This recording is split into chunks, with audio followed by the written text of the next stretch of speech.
today, our discussion will be about cellular respiration and the mitochondrion. So basically, this is again another chapter in your book, which is divided into 2 weeks. So for this week, we will be talking about the cellular respiration and the mitochondrion.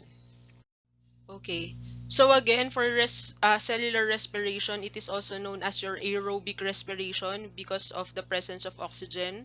For this cycle or pathways to be able to perform its duty or to be able to um, change a glucose molecule to another end product. Okay. So again, the metabolic pathways actually breaks down the glucose and produces ATP. And in general, the cellular respiration includes the following pathways. We have glycolysis, you have pyruvate oxidation, the citric acid cycle or the Krebs cycle, and oxidative phosphorylation. So in these different pathways, um, there's always a production of the ATP. Okay, just coming from a single molecule of glucose. Okay, so all of which will be discussed along our lecture for today. So first of all, let's talk about the mitochondrial structure and function. So among the four um, pathways that I have mentioned a while ago, three of them actually happens in the mitochondrial matrix, except for your glycolysis, which actually happens in the cytosol of your cell. So mitochondria are large enough to be seen in the light microscope, but depending on the type of cell, its overall structure can be very different. Okay, so it can appear as a bean shape ranging from 4 nanometers in length. It can also appear as highly branched, interconnected tubular network, or it can also fuse with one another or split into two. Okay, so the image that you see here on your screen right now are actually different representations or um, characteristics of the mitochondria. Okay, so here, this is actually what you call your mitochondrial fusion and fission. So again, there's actually a capability of the mitochondria to split into two or to merge into one. So with this mitochondrial fusion and fission, okay, we this type of observation was actually um, linked with the ER or the endoplasmic reticulum. Okay, so they say that this endoplasmic reticulum is actually responsible for the fission or for the separation of your mitochondria. Okay, so next, their size and intracellular number and intracellular location vary from cell to cell. So they occupy 15 to 20% of volume of average mammalian liver cell and contain more than 1,000 different proteins. It is also best known for their role in generating ATP that runs majority in the cell's activities. Hence, it is known as the powerhouse of the cell. Okay? So to accomplish this function, the mitochondria are often associated with fatty acid containing oil droplets from which they derive raw materials to be oxidized. And a striking mitochondrial arrangement is seen in sperm cells where they are often found in the midpiece just behind the nucleus. And the sperm movements are powered by ATP made inside by the mitochondria. Okay, so this just justifies that again, the mitochondria can be found or in different locations depending on what type of cell.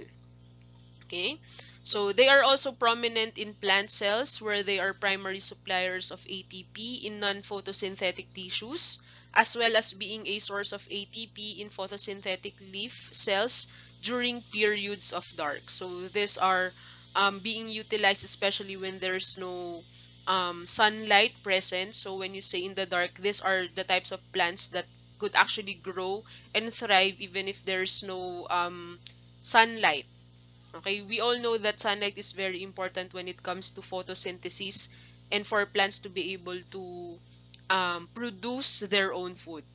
Okay, but then again, there are instances wherein this mitochondria could actually help when it comes to those plants that do actually, or that can still grow without the presence of sunlight. Okay? So the other functions of the mitochondria include the following. So first, they are sites of synthesis of numerous substances, including certain amino acids and the heme groups. So these heme groups, they are actually found in the blood. Okay?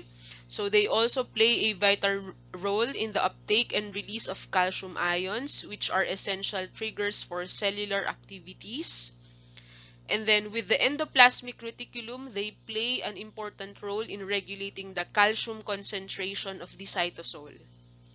And lastly, even in the process of cell death, the mitochondria has a role in the regulation process. Okay? So next, the mitochondria possess two membranes, an inner complex membrane and an outer membrane. So the outer membrane is completely or does completely enclose the mitochondrion and serves as an outer boundary. And then the inner membrane is actually subdivided into two major domains that have different protein residents and carry out distinct functions. So this major domains is first the inner boundary membrane that lies just inside the outer mitochondrial membrane, forming a double membrane outer envelope. And it is actually particularly rich in the proteins responsible for the import of mitochondrial proteins. And then the second one would be is actually called just the other domain of the inner mitochondrial membrane. This is actually present within the interior of the organelle as a series of invaginated membranous sheets they call as cristae. Okay, so they contain a large amount of membrane surface which houses the machinery needed for aerobic respiration and ATP formation. Okay. So this is the structure of your mitochondrion. This is a schematic diagram showing the three-dimensional structure. So as you see, you have the double membranes, and then inside of it, you will see the cristae. So in here, you see the ribosomes, okay, at the edges, and then you have the crystal membrane. So these are considered cristae, and then they are connected with a cristae junction to the outer membrane or the intermembrane space of your mitochondrion. So the inner boundary membrane and the internal crystal membranes are joined to one another by narrow tubular connections you again call the cristae junctions. So an inner membranous or an inner membrane associated protein complex called mitos, also known as micos or minos, is located in the cristae junction and is required for the normal organization of the cristae. Okay? So again, the inner membrane associated protein complex is what you call your mitos, M-I-T-O-S. Also known as micos, M-I-C-O-S, or minos, M-I-N-O-S. Okay, so they are responsible for the normal organization of the cristae. So mitochondrial membranes divide the mitochondrion into two aqueous compartments. So when you say aqueous compartments, of course, there's the presence of water, okay, or jelly liquid.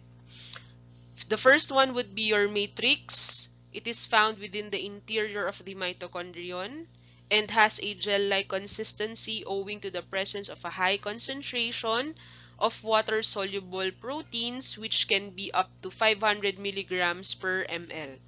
And then the second one would be the intermembrane space. It is found between the outer and the inner membrane, and its proteins are best known for their role in initiating cell suicide. So the mitochondrial membranes, the traits of the two mitochondrial membranes have very different properties. So remember that the outer membrane is composed of approximately 50% lipid by weight and contains mixtures of enzymes involved in diverse activities, for example, epinephrine oxidation, tryptophan degradation, and fatty acid elongation, and many more. Okay? In the inner membrane, it contains more than 100 different polypeptides and has a very high protein-lipid ratio, which is more than 3:1 by weight, or is equivalent to 1 protein every 15 phospholipids.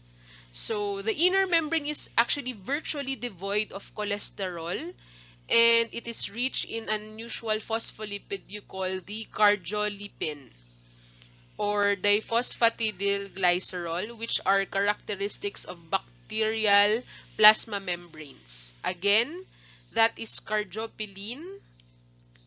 It's CARDIOLIPIN or diphosphatidyl. So again, these are actually found in bacterial membranes usually. And this is from which the inner mitochondrial membrane has presumably evolved.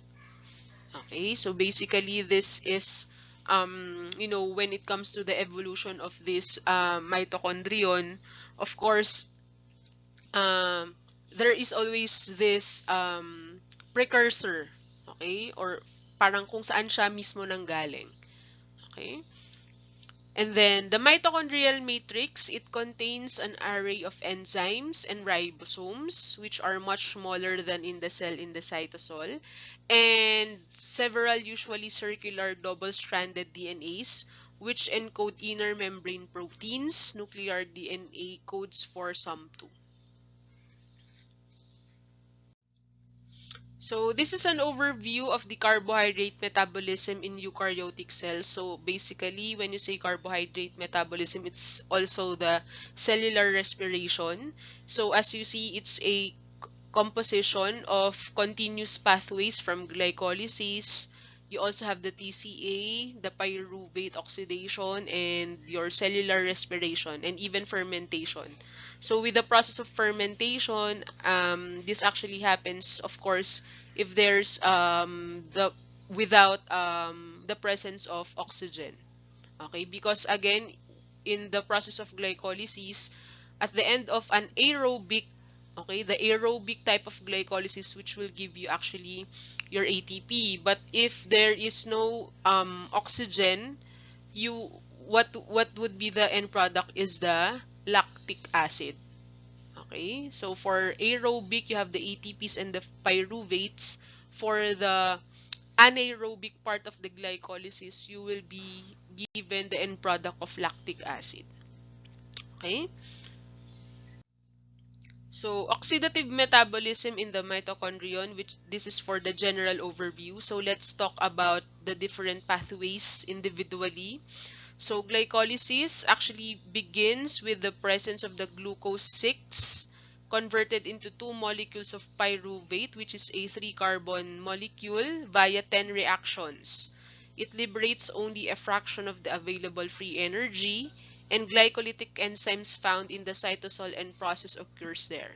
Okay, so it's very important for you to know where this glycolysis happens and what are, the um, what type of molecules are considered to be the first one that's needed, and then of course what would be the coenzymes that would be needed during those interactions or the reactions.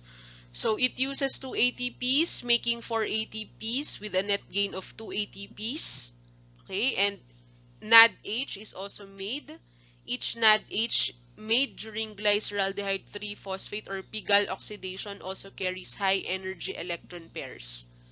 And then most of the energy of the glucose remains stored in the pyruvate in the form of high energy electrons and can be accessed by aerobic processes. And then the pyruvate and NADH during or the glycolysis products can be metabolized in two different ways depending on cell type in which they are formed and the presence or absence of oxygen. So this is what I'm telling you about glycolysis. So for aerobic glycolysis, okay, coming from the glucose, you will be having pyruvic acid, and then eventually um, it will give you ATP. Okay, but then for anaerobic glycolysis, coming from glucose, because of the insufficiency of oxygen, what will you be having is the lactic acid. Okay, so in this one, you will notice that the most common example that I could give you is when you have muscle cramps. Okay, so whenever that there is no longer enough glucose for you to provide to have energy for your muscles, especially with extraneous activities, what would happen to you is that, of course, there might be a possibility of having cramps. So with cramps, it's actually an activity or a result of the lactic acid uptake, or mas marami yung lactic acid nyo sa muscles. Okay? So it's because of also of the insufficiency of oxygen. So if you're too much on the extraneous types of activities, and then if you don't have enough glucose in your body, and of course without enough oxygen as well, you will end up having lactic acidosis. Okay. Next, the pyruvate oxidation. Um, it occurs in the mitochondrion and makes many more ATPs compared to your glycolysis.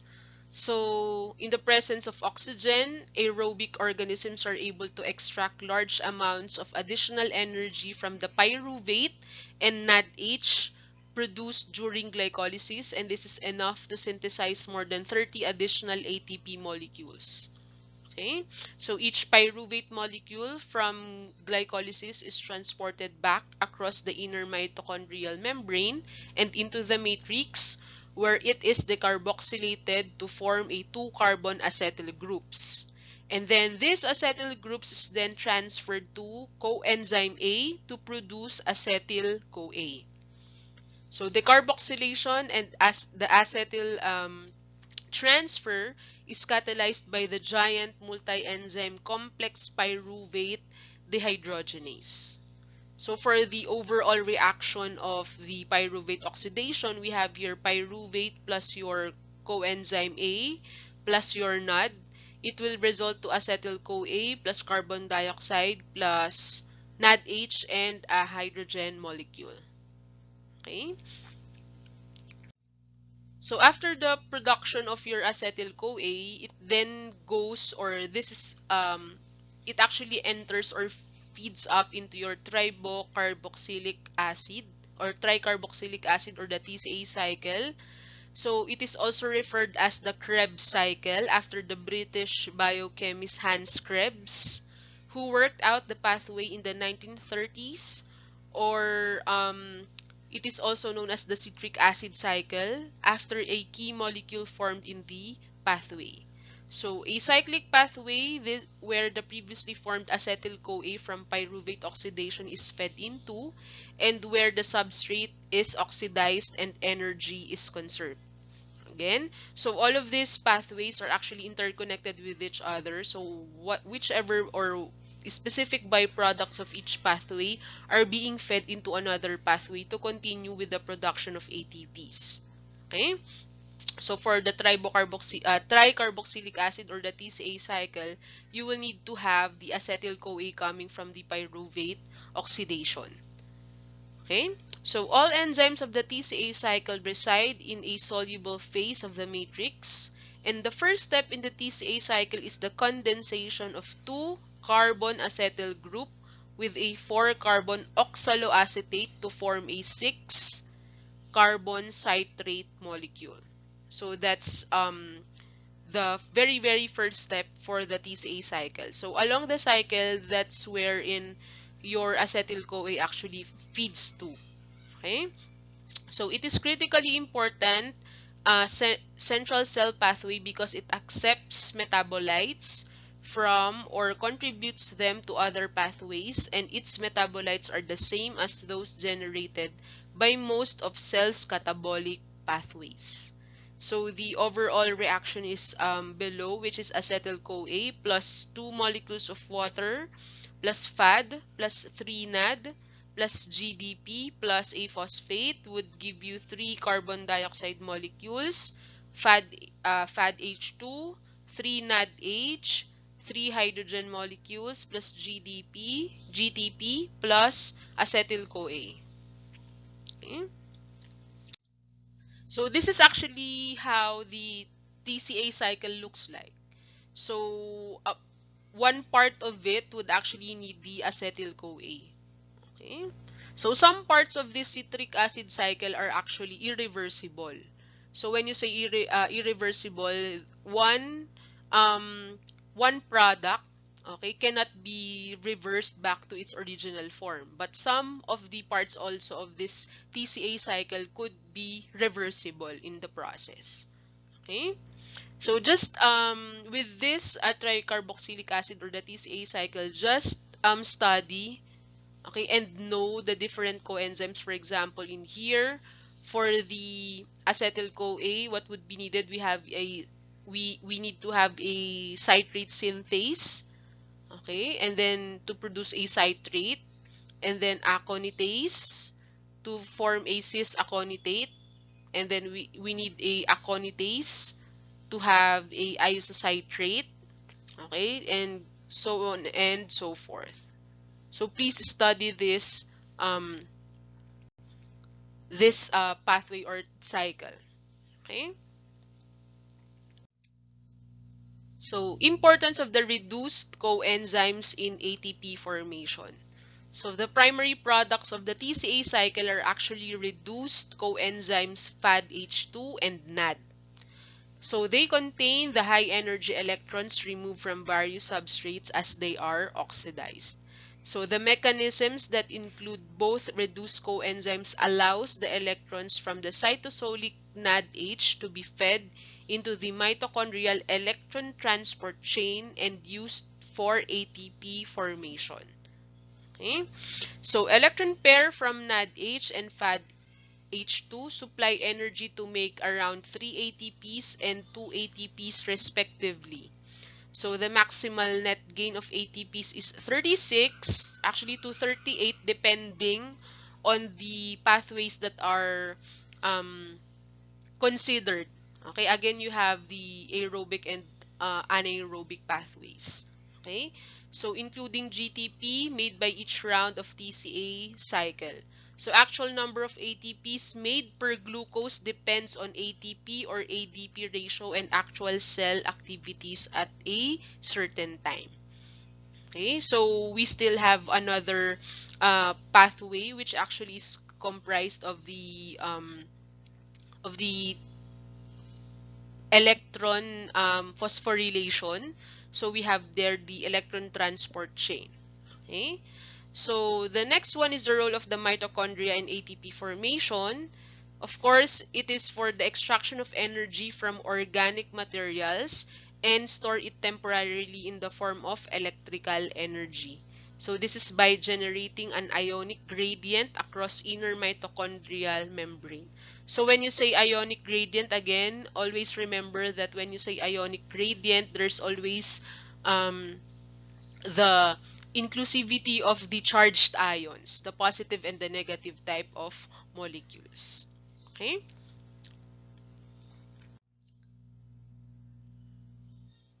So next is the oxidative phosphorylation. So it actually includes both the TCA cycle and what you call the chemio or the chemiosmosis. Okay? So the electron transport chain is actually a series of electron transporters embedded in the inner mitochondrial membrane that shuttles electrons from NADH and FADH2 to molecular oxygen. So the NADH and the FADH2 made from the Krebs cycle deposits their electrons in the electron transport chain, turning back into their empty forms NAD and FAD. Okay?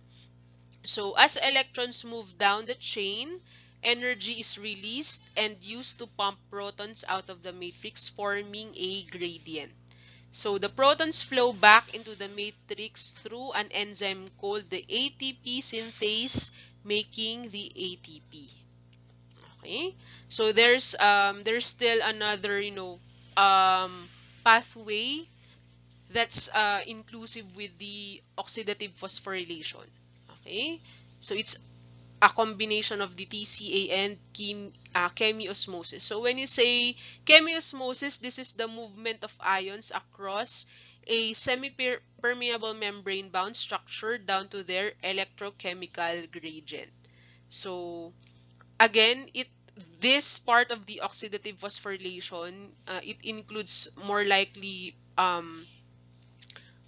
oxygenation of, the of the what do you call this, of the reduced types. Okay, so ang ginagawa dito, dinadagdagan sila ng oxygen, ino-oxidize sila ulit. Okay, from their di ba reduced kasi ang NADH at FADH2. So with the oxidative phosphorylation, you will add a hydrogen, or you will be oxidizing these reduced forms. Okay?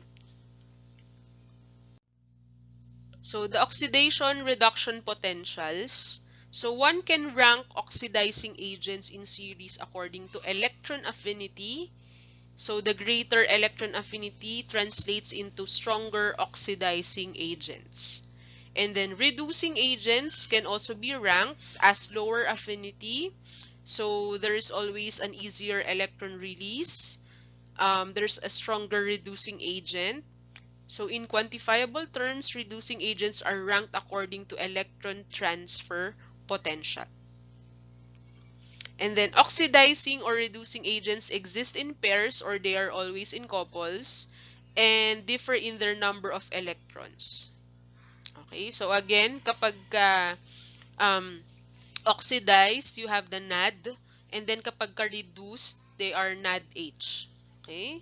Since electron movement generates charge separation, one can measure affinity of substances for electrons with voltage detection instruments. Okay? And when calculated at pH 7, the standard redox potential is indicated by the symbol E apostrophe sub-zero. Okay? Rather than E sub-zero. So oxidation reduction reactions accompanied by free energy loss like any other spontaneous reactions. Okay. Next, dehydrogenases catalyze 5 of 9 Krebs reactions. So they move electron pairs from substrates to coenzymes. So there are 4 of these reactions that generate NADH and 1 generates FADH2. They carry high energy electron pairs. So NADH forms in mitochondrial matrix dissociate from the respective dehydrogenases and pass electrons to the NADH dehydrogenase as an integral part or integral protein of the inner mitochondrial membrane. So the NADH or FADH2 or the reduced forms do have high energy electrons that pass through series of specific carriers. You also call them electron transport or respiratory chain in the inner membrane until they reach the final acceptor, losing free energy at each transfer. So the loss of the energy is used to generate a proton gradient across the inner mitochondrial membrane. And then for the electron carriers, electron transport chain contains 5 types of membrane-bound electron carriers. So you have the flavoproteins, cytochromes, copper atoms, ubiquinone, and iron sulfur proteins. So with the exception of ubiquinone, all of the redox centers within the respiratory chain that accept and donate electrons are what you call your prosthetic groups. So they are non-amino acid components that are tightly associated with your proteins. Okay. So the detailed description of the 5 electron carriers for flavoproteins, their prosthetic groups are derived from riboflavin which is vitamin B2, which are capable of accepting and donating 2 protons and 2 electrons. So one of their or the prosthetic group of the flavoproteins can either be flavin adenine dinucleotide or FAD or flavin mononucleotide. Okay?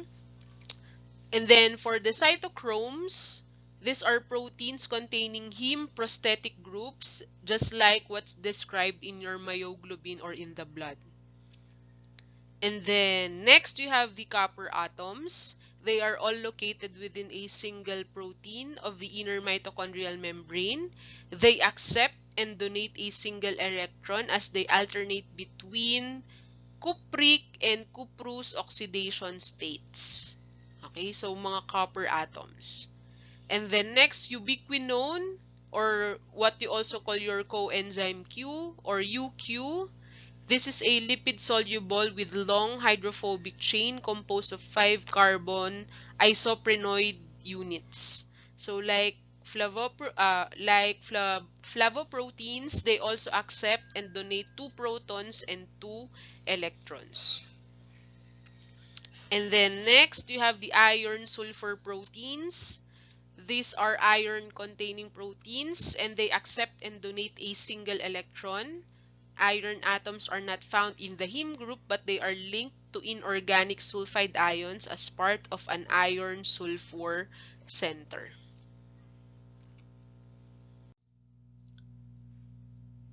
So the carriers of the electrons. So transport chains are arranged spatially in an order of increasing redox potential, so electrons can pass through the whole chain. For the electron transport complexes, if the inner mitochondrial membrane is disrupted, carriers are isolated in 4 distinct asymmetric membrane spanning complexes, which are actually named as complex 1, complex 2, complex 3, and complex 4.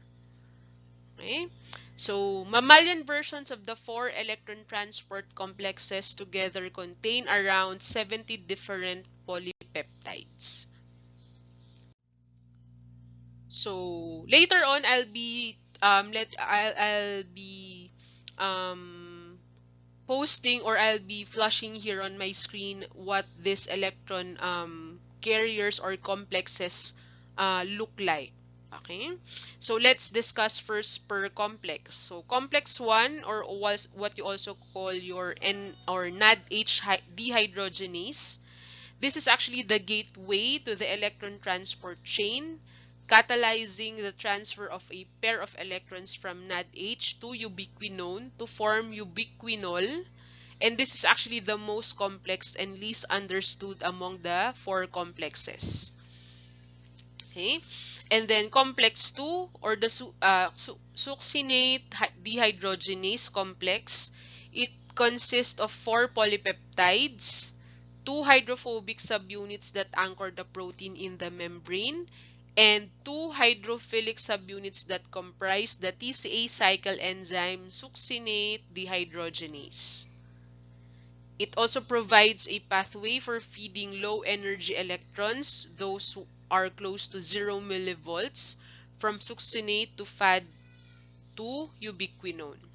And it also contains a heme group which is thought to attract escaped electrons, thereby preventing the deformation of destructive superoxide radicals.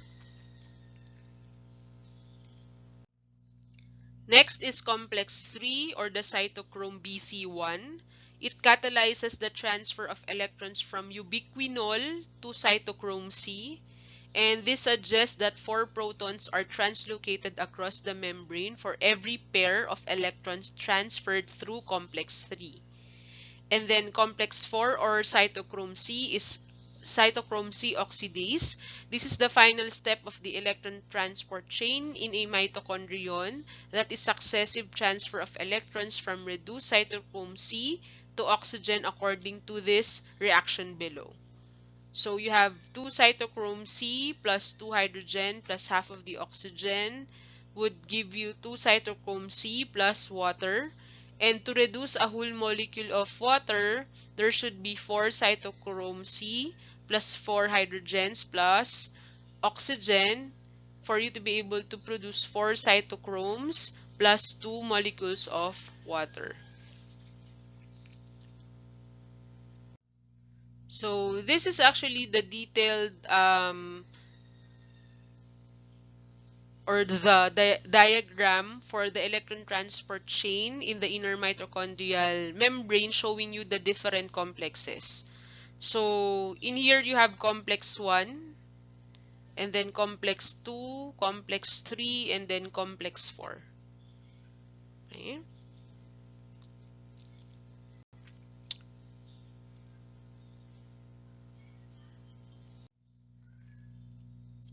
So for the translocation of protons and the establishment of proton motive force, so translocation of protons across the inner membrane is electrogenic. So for example, voltage producing.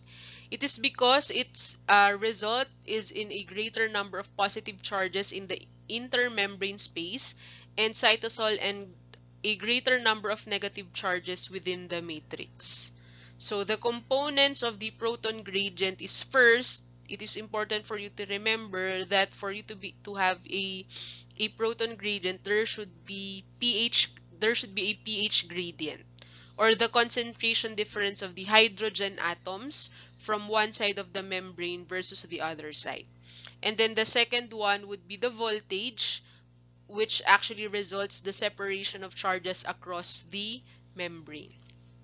Okay, so a gradient that has both concentration of chemical and an electrical component is what we call an electrochemical gradient.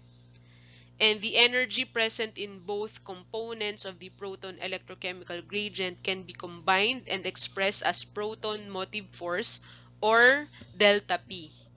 Okay?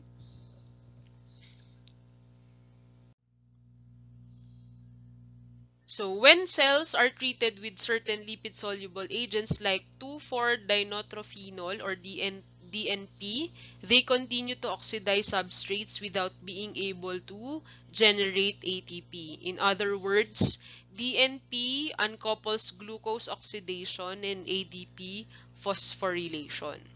And then the proton motive force maintenance requires inner mitochondrial membrane to be highly permeable to hydrogen ions, because if not, electrochemical gradient dissipate by hydrogen ion diffusion into the matrix, meaning there would be an energy released as heat. Okay?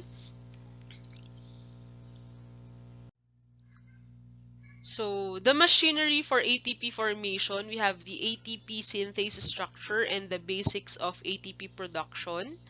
So Humberto Fernandez Moran in 1960s from Massachusetts General Hospital examined and isolated mitochondria by the recently developed technique of using negative staining. He discovered a layer of spheres attached to the inner matrix side of the inner membrane, projecting from the membrane and attached to it by its stalks. Okay? So Ephraim Racker of Cornell University isolated the inner membrane spheres, which he called coupling factor 1 or simply F1, and discovered that F1 spheres behave like an enzyme that hydrolyzed ATP, and that is an ATPase. Okay, so this is actually, or these persons, or this scientists were the ones who initiated the discovery of what you call the ATP synthase. Okay, so this is the machinery for the ATP synthase. This is a three-dimensional electron micrograph, which is isolated from the mitochondrial membranes, showing again a spherical particle attached with by thin stalks. So the ATP synthase is actually an ATP synthesizing enzyme. So it has the capability of producing or synthesizing ATPs. So it does look like a mushroom protein complex. It's composed of two principal components. First one would be a spherical F1 head. So this is the head.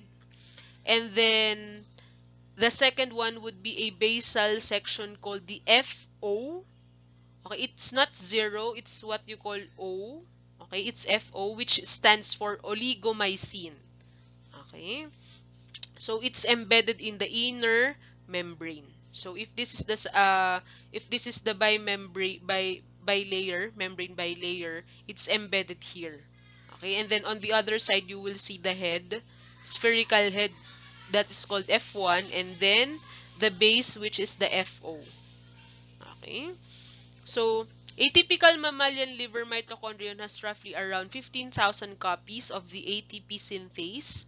And these are homologous versions of the ATP synthase are found in the plasma membrane of bacteria, the thylakoid membrane of plant chloroplast, and the inner membrane of the mitochondria. Okay, so this ATP synthase is very important when it comes to the production of ATP. So again, the diagram that you're seeing right now is the structure of the bacterial ATP synthase coming from E. coli. Okay, so again, it has the F1 and the FO components. So the F1 head consists of 5 different subunits in the ratio of 3, 3, 1, 1, 1. And the subunits are organized in a circular array to form the spherical head of the particle, and the subunits runs through the core of the ATP synthase from the tip of F1 down to FO to form a central stalk. Okay? And then the subunit helps attach the gamma subunit to the FO base. So this one. This is the central, or this is the gamma subunit. Okay.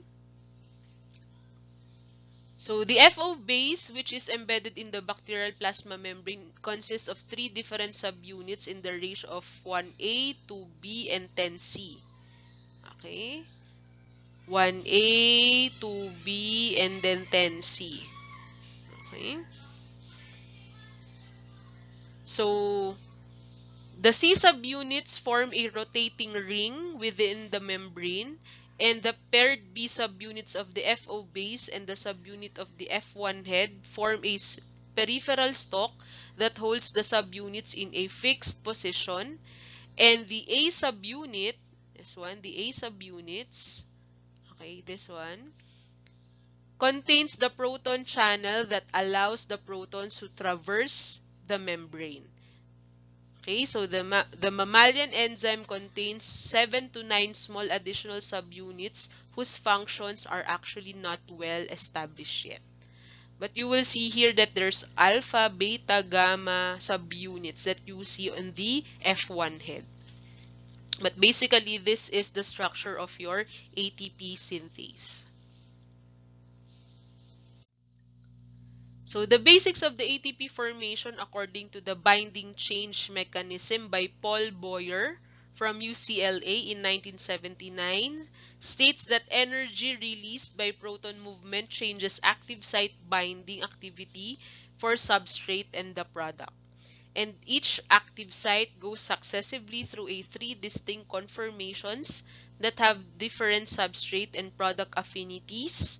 So the F1 complex has 3 catalytic sites and 1 on each of the 3 beta subunits. So by this findings, Boyer proposed that one time each of the 3 sites is present in different conformations that have different affinities for nucleotides, 1 in L, 1 in T, and 1 in O. So L is the loose conformation wherein ADP plus phosphate are loosely bound. And then you have the tight conformation where ADP plus phosphate substrates or ATP product are tightly bound. And you have the open conformation, which has a very low affinity to nucleotides, allowing the release of tightly bound ATP. Thus, it is considered empty most of the time. Okay. So this is the binding change mechanism for the ATP synthase. Again, you have the different LTO conformations. So depending also on the um, the changes in the catalytic sites, or the position of the catalytic sites during a cycle of ATP synthase. Okay, so the position would actually vary. Okay, but then again, ADP and the phosphates, um, and the presence of these subunits would definitely give you what type of conformation is present within the ATP synthesis. Okay, so again, there's always this ADP plus phosphates. So since research showed that each catalytic site operates identically, it was suggested that each one passes sequentially through LTO conformations, which explains the differences in sites in static enzyme.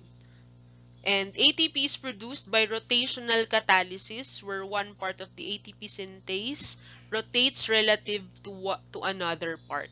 Okay, so the ATP synthase would actually go to, or would sequentially be in the different types of conformation to be able to produce ATP.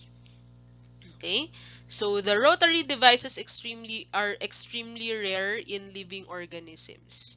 So no known rotary eukaryotic cell organelles in rotary animal joints or rotary feeding structures are found in most of the organisms. So we know now that these ATP synthase are actually in a rotary form of movement. So again, these types of rotary mechanisms are not usually, or are very rare in living organisms. So only two biological structure types known to contain rotating parts, ATP synthases and related proteins or acting as ionic pumps, and bacterial flagella, are called nanomachines since size are measured in nanometers. As you all know as well that bacterial flagella do actually move in a rotary form, okay, or in a rotary direction. So these are the only two biological structures which have these rotating parts. And then engineers have begun to invent nanoscale devices made of inorganic materials that may one day carry out various submicroscopic mechanical activities. So this is the direct observation of the rotational catalysis. So this is actually a modified version of the portion of the ATP synthase consisting of the alpha, beta, and gamma parts. Okay. So this is the actin filament. So as you see with the rotary movement, with this type of observation, you see that the filament are actually, or really, moving on different angles. Okay.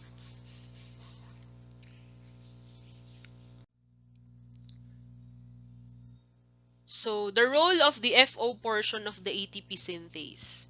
So presumptions about the FO involvement in the movement and path of protons as they move through the FO complex, and how does this movement led to the ATP synthesis, were all confirmed by data collected during the late 1990s. So it has confirmed that FO, or its major function, were proven by the use of the X-ray crystallography and atomic force microscopy.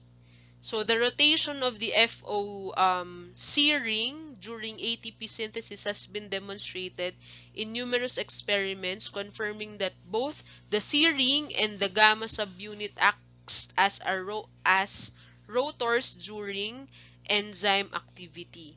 So the mechanism by which hydrogen movement drives C-ring rotation are more complex and less well understood. Okay, but so it just means that um, the FO portion of the ATP synthase is not just for it's not like a protein that's just embedded on the membrane, but it acts as a motor, okay, for its head to actually move in a rotational conformation.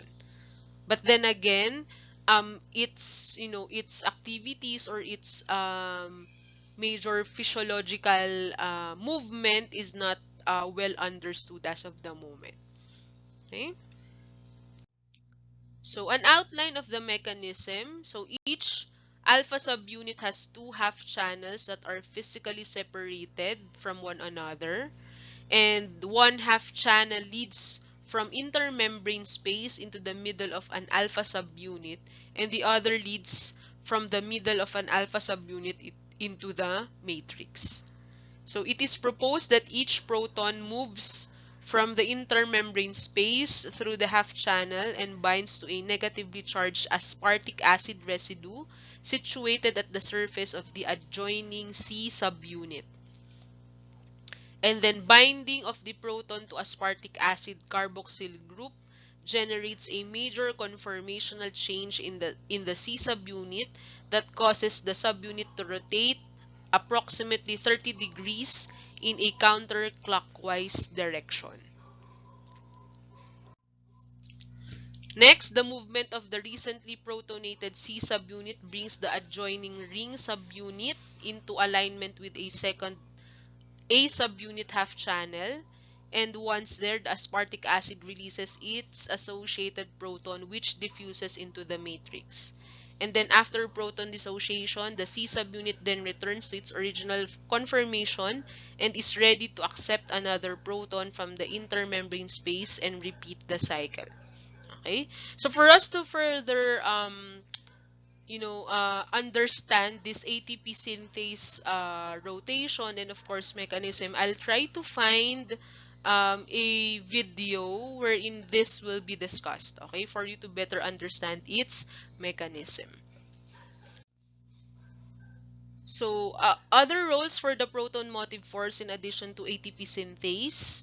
So, mitochondria are engaged in many processes other than ATP production that require energy input. And ATP levels play a big role in controlling glycolysis or the TCA rates by regulating key enzyme activities in the mitochondrion. ATP level is the key determinant of the respiratory rate. Okay? So next, let's go with the other another organelle in the cell, which is the peroxisomes. So it is found in 1954 and called a microbody. It's a simple membrane-bound vesicle with zero point 0.1 to 1 micrometer in diameter, may contain dense crystalline core of oxidative enzymes, and consequently granular in appearance. So, multifunctional organelles containing more than 50 enzymes involved in diverse activity like here,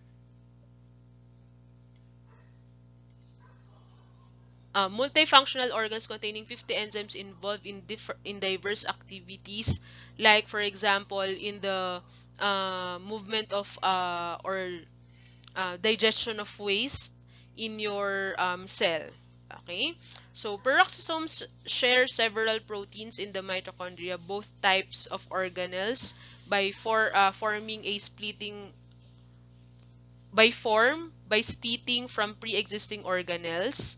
So the next one is importation of preformed proteins from the cytosol and do similar kinds of oxidative mechanisms such as, for example, one enzyme, alanine or glycosylate aminotransferase, is seen in the mitochondria of some mammals like cats and dogs, and peroxisomes of other animals like rabbits and the humans.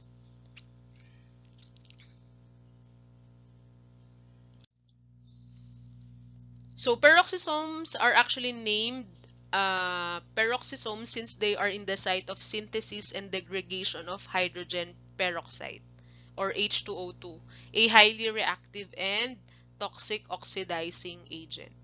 So peroxisomes are also found in plants which have the normal peroxisome similar to those found in animals, and a specialized type of peroxisome called a glyoxysome found only in plants. So glyoxysomes contain some of the same enzymes like catalases, fatty acid oxidases, but others as well. So stored fatty acid disassembly produces acetyl-CoA and it condenses with oxaloacetate to form citrate. So citrate is then converted to glucose by a series of glycosylate cycle enzymes found in glyoxysomes, and conversion of fatty acids to carbohydrates is called now your gluconeogenesis. So this is actually a picture showing you the structure and functions of a peroxisome. So you have here it does have the capability of oxidizing and catalyzing. So these are the peroxisomes. Okay. So that actually ends my lecture for today. But then again, here's a summary of the stages of the cellular respiration, which you could actually review. So for the stages, again, you have glycolysis, pyruvate oxidation. You also have the TCA cycle and the oxidative phosphorylation. So in here, you will see or you will be able to read a summary of the process and of course the products. Okay. So